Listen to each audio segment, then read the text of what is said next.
വെള്ളത്തിൽ കൂടെ നീന്തി വന്നാണ് അതാ അത്രയ്ക്കറ്റ് വെള്ളം ഉണ്ടായിരുന്നു. കാണാണ്ട് ഇതായിരുന്നു കൊണ്ടേക്ക് ഇവിടെ വരെ വെള്ളം. സാധാരണ വെള്ളം ആ കൊല്ലം കയറാറ് എല്ലാ കൊല്ലം ഭയങ്കര ബുദ്ധിമുട്ടാണ്. റൈറ്റ് സൈഡ് ഫുള്ള് വെള്ളം കയറിക്കണേ. വീട്ടിലെ ആളുണ്ടോ? വീട്ടുകളെ ആളൊക്കെ ഒഴിഞ്ഞു. നമസ്കാരം. കേരളത്തിൽ വല്ലാത്ത മഴയാണ് തുടർന്നുകൊണ്ടിരിക്കുന്നത്. കോഴിക്കോട് നഗരത്തിലാണ് ഞാനിപ്പോൾ നിൽക്കുന്നത്. കോഴിക്കോട് നഗരത്തെ സംബന്ധിച്ചിടത്തോളം ഇപ്പോൾ മഴയ്ക്ക് നേരിയൊരു ശമനമുണ്ട്. പക്ഷേ താഴ്ന്ന പ്രദേശങ്ങളെല്ലാം വെള്ളത്തിൽ തന്നെയാണ്. വെള്ളക്കെട്ടിൽ നിന്ന് പൂർണ്ണമായി മുക്തമാകാനായിട്ട് സാധിച്ചിട്ടില്ല. കോഴിക്കോട് ജില്ലയിൽ ആകെ 36ഓളം ക്യാമ്പുകളാണ് ഇതിനോടകം തന്നെ തുറന്ന് പ്രവർത്തിക്കുന്നത് എന്നുള്ളതാണ് നമുക്ക് മനസ്സിലാക്കാൻ വേണ്ടി സാധിക്കുന്നത്. താഴ്ന്ന പ്രദേശങ്ങളിൽ നിരവധി വീടുകൾക്കകത്താണ് വെള്ളം കയറിയിട്ടുള്ളത്. വെള്ളം കയറിയ പ്രദേശങ്ങളിൽ നിന്നെല്ലാം ആളുകളെ ഒഴിപ്പിച്ച് ദുരിതാശ്വാസ ക്യാമ്പിലേക്ക് മാറ്റിയിട്ടുണ്ട് എന്നുള്ളതാണ് ജില്ലാ ഭരണകൂടം നമുക്ക് വ്യക്തമാക്കുന്ന ഒരു കാര്യം. ഞാനിപ്പോൾ നിൽക്കുന്നത് കോഴിക്കോട് നഗരത്തിലെ മുഴിക്കൽ എന്ന് പറയുന്ന പ്രദേശത്താണ്. ഇവിടെ പ്രേക്ഷകർക്ക് കാണാം, എന്റെ പിറകിൽ കാണുന്ന പ്രദേശം ആകെ വെള്ളത്തിൽ മുങ്ങിയിരിക്കുകയാണ്. ഇവിടെ റോഡെല്ലാം തന്നെ കെട്ടി അടച്ചിട്ടുണ്ട്. ഏകദേശം 1 കിലോമീറ്ററിലധികം ഇത്തരത്തിൽ വെള്ളത്തിൽ പൂർണ്ണമായും മുങ്ങിയ ഒരു അവസ്ഥയിലാണ്. ഈ പ്രദേശത്തുള്ള വീടുകൾ പൂർണ്ണമായും അടച്ചിട്ടിരിക്കുകയാണെന്നുള്ളതാണ്. ഇപ്പോൾ മഴയ്ക്ക് നേരിയൊരു ശമനമുണ്ട്. അതുകൊണ്ട് തന്നെ മഴ ഇങ്ങനെ നിൽക്കുന്ന ഒരു സാഹചര്യമാണുള്ളതെങ്കിൽ വെള്ളം ഇറങ്ങി പോകുമെന്നുള്ള ഒരു പ്രതീക്ഷയിലാണ് ഈ പ്രദേശത്തുള്ള ആളുകളൊക്കെ നിൽക്കുന്നത്. അതല്ല, മഴ ഇനിയും തുടർന്ന് പെയ്യുകയാണെങ്കിൽ എന്തായിരിക്കും അവസ്ഥ എന്നുള്ളത് പറയാൻ സാധിക്കില്ല. അപ്പോൾ ഈ മുഴിക്കൽ എന്ന് പറഞ്ഞ പ്രദേശം തന്നെ ഏറെക്കുറെ പൂർണ്ണമായും വെള്ളത്തിലേക്ക് പോകുന്ന ഒരു സാഹചര്യം അപ്പോൾ ഉണ്ടാകും. ഇപ്പോൾ നിലവിൽ ഈ റോഡ്, അതായത് കോഴിക്കോട് നഗരത്തിൽ നിന്ന് കുന്നമംഗലം ഭാഗത്തേക്ക് പോകുന്ന റോഡ്, ഇപ്പോൾ റോഡിനകത്ത് വെള്ളം കയറിയിട്ടില്ല. പക്ഷെ റോഡിന്റെ 2 വശങ്ങളിലും പൂർണ്ണമായും വെള്ളത്താൽ ചുറ്റപ്പെട്ട് കിടക്കുകയാണ്. ആ പ്രദേശത്തുള്ള വീടുകൾക്കകത്ത് വെള്ളം കയറിയിട്ടുണ്ട്. പക്ഷെ മഴ തുടർന്നും പെയ്യുകയാണെങ്കിൽ പക്ഷെ റോഡും വെള്ളത്തിൽ മുങ്ങാനുള്ള ഒരു സാധ്യത നമ്മൾ കാണേണ്ടതുണ്ട് എന്നുള്ളതാണ്. ചേട്ടന്റെ പേരെന്താ? എന്റെ പേര് ബാബു. ബാബു, ചേട്ടൻ എന്താ ചേട്ടാ ചെരുപ്പ് കയ്യിൽ പിടിച്ചിട്ട് വെള്ളത്തിൽ കൂടെ നീന്തി വന്നാണ് അതാ അത്രയ്ക്കറ്റ് വെള്ളം ഉണ്ടായിരുന്നു. കാണാണ്ട് ഇതായിരുന്നു കൊണ്ടേക്ക് ഇവിടെ വരെ വെള്ളം. അവിടെ നിങ്ങളുടെ വെള്ളത്തിലൂടെ വെള്ളത്തിലൂടെ എത്ര എന്റെ അരക്കെട്ടുണ്ട്. എത്ര ദൂരം ഉണ്ടെന്ന് ഒരു 1.5-2 കിലോമീറ്റർ ഉണ്ട്. 2 കിലോമീറ്റർ. വലിയ ബുദ്ധിമുട്ടായിട്ടാണ്. വീട്ടുകാരും എല്ലാരും ഇല്ല, ഒക്കെ ഓരോരുത്തർ വീട്ടിൽ പോയി. ചേട്ടൻ വീട്ടിലേക്ക് പോയതായിരുന്നു? അല്ല, ഞാൻ സാധനം എടുക്കാൻ വേണ്ടി വന്നു, ഒരു പ്ലൈവുഡ് എടുക്കാൻ വേണ്ടി വന്നു. അപ്പൊ വന്ന് കുടുങ്ങി പോയി. അപ്പൊ പിന്നെ അതിൽ വയ്യില്ല. അപ്പൊ നീന്തി കൊണ്ട് വന്നു. വലിയ ബുദ്ധിമുട്ടായില്ലേ? ഭയങ്കര ബുദ്ധിമുട്ടായി.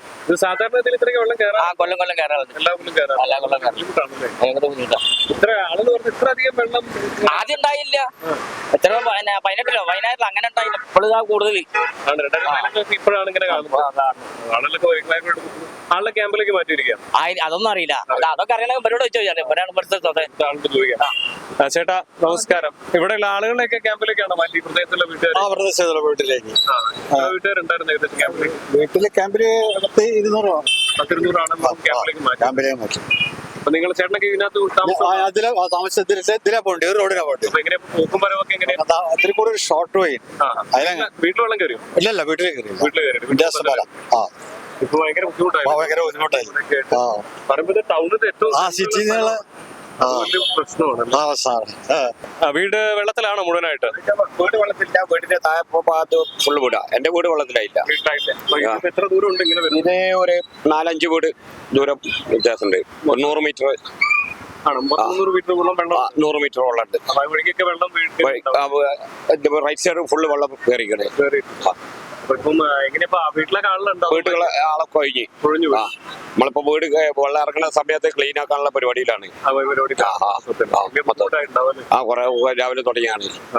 കച്ചറകളൊക്കെ ഒഴിവാക്കി വിട്ടാല് പിന്നെ വൃത്തിയാവുമല്ലോ. ചേട്ടന്റെ വീട്ടിൽ വെള്ളം കയറിയിട്ടാണ്? ചേട്ടന്റെ വീട്ടിന് ഫ്രണ്ടിലൊക്കെ വെള്ളം. നിങ്ങളുടെ വീടിന്റെ വീട്ടിനുള്ളിൽ കയറിയില്ല. താഴെ സൈഡിലുള്ളവരൊക്കെ മാറ്റി. രാത്രി 10:30 മണി വരെ അതന്നെ പണി. മിനിയാന്ന് തീരെ ഉറങ്ങിയിട്ടില്ല. ഇന്നിപ്പോൾ മഴയ്ക്ക് നേരിയൊരു ശമനമുള്ളത് കൊണ്ട് തന്നെ കോഴിക്കോട് ജില്ലയിലുള്ളവർ ഒരു ചെറിയ ആശ്വാസത്തിലാണ്. പക്ഷേ ഈ വെള്ളം ഇറങ്ങി പോകാത്തത് ഒരു വലിയ ബുദ്ധിമുട്ടാണ്. കഴിഞ്ഞ ദിവസങ്ങളിലൊക്കെ വലിയ നാശനഷ്ടങ്ങളാണ് ഈ മഴ കാരണം അല്ലെങ്കിൽ പ്രളയം കാരണം ഇവിടെ കോഴിക്കോട് ജില്ലയിലും വടക്കൻ കേരളത്തിലെ മറ്റു ജില്ലകളിലും ഒക്കെ ആയിട്ട് ഉണ്ടായിട്ടുള്ളത്. കോഴിക്കോട് കാപ്പാട് വീട്ടുമുറ്റത്തെ വെള്ളക്കെട്ടിൽ വീണുകൊണ്ട് 2 വയസ്സുള്ള ഒരു കുട്ടി മരണപ്പെടുന്ന സാഹചര്യം ഉണ്ടായി. കാപ്പാട് സ്വദേശിയായ നൌഷാദിന്റെ മകൻ മാസിൻ എന്ന് പറയുന്ന 2 വയസ്സുകാരനാണ് മഴ കാരണം വീട്ടുമുറ്റത്തുണ്ടായ വെള്ളക്കെട്ടിൽ വീണ് പിന്നീട് മരണപ്പെടുന്ന ഒരു സാഹചര്യം ഉണ്ടായത്. അതുപോലെ തന്നെ മലപ്പുറത്ത് കൊണ്ടോട്ടിയിലും വണ്ടൂരിലുമായി 2 കുട്ടികൾ തോട്ടിൽ വീണ് മരിക്കുന്ന ഒരു സാഹചര്യം ഉണ്ടായിട്ടുണ്ട്. ഇന്നിപ്പോൾ മലപ്പുറത്ത് പാണക്കാട് വേങ്ങര റൂട്ടിൽ പാതയിലേക്ക് മണ്ണിടിയുന്ന ഒരു അവസ്ഥയും ഉണ്ടായിട്ടുണ്ട്. ഉണ്ടായിട്ടുണ്ട്. അതുപോലെ തന്നെ വയനാടിനെ കുറിച്ച് പറയുകയാണെങ്കിൽ വയനാട്ടിലും സ്ഥിതി വ്യത്യസ്തമല്ല. കനത്ത മഴയാണ്. താമരശ്ശേരി ചുരത്തിൽ ഗതാഗത നിയന്ത്രണമുണ്ട്. അനാവശ്യമായ യാത്രകൾ ഒഴിവാക്കണം എന്നുള്ളതാണ് കളക്ടറുടെ ഒരു നിർദ്ദേശമായിട്ട് പറയാനുള്ളത്. കണ്ണൂരിലും കനത്ത മഴ തന്നെയാണ് പെയ്തുകൊണ്ടിരിക്കുന്നത്. എന്നാൽ ഇപ്പോൾ ഇന്ന് മഴയ്ക്ക് നേരിയൊരു ശമനമുണ്ട് എന്നുള്ളത് വലിയൊരു ആശ്വാസമാണ്. മഴ ഇങ്ങനെ പെയ്യാതിരിക്കുന്ന ഒരു സാഹചര്യമാണെങ്കിൽ വെള്ളം ഇറങ്ങാനുള്ള ഒരു സാധ്യതയും കാണുന്നുണ്ട്. പക്ഷേ ഇപ്പോഴും നിരവധി പേരാണ് ദുരിതാശ്വാസ ക്യാമ്പുകളിൽ ദുരിതം അനുഭവിച്ചുകൊണ്ട് കഴിയുന്നത് എന്നുള്ളതാണ് നമുക്ക് വ്യക്തമാക്കാനുള്ളത്.